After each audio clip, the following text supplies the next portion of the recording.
Artis Luna Maya merestui hubungan Ariel Noah dengan Bunga Citra Lestari atau BCL.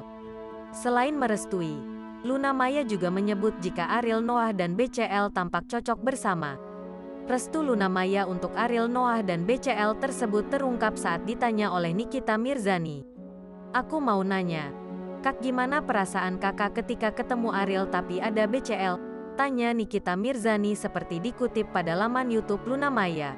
Minggu, tanggal 16 Oktober tahun 2022. Lantas mendengar pertanyaan Nikita, Luna pun sempat terdiam. "Hah, perasaannya ya biasa aja.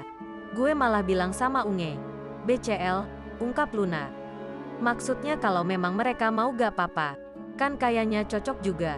Gue mah bilang," imbuhnya. Sontak Nikita pun sempat kaget mendengar hal tersebut. "Oh hahaha, itu aja pertanyaan dari aku," ucap Nikita seraya tertawa. "Gak apa-apa. Ya namanya jodoh kan kita gak pernah tahu," timpal Luna. Lantas, Nikita pun membongkar soal Luna yang pernah menyanyikan lagunya BCL. "Aku pernah karaoke sama Kak Luna. Kak Luna nyanyiin lagunya BCL," goda Nikita. Langsung Luna pun terlihat panik dan mengalihkan obrolan. Diketahui, Luna sempat memiliki hubungan dengan sang vokalis. Sayangnya hubungan tersebut harus kandas.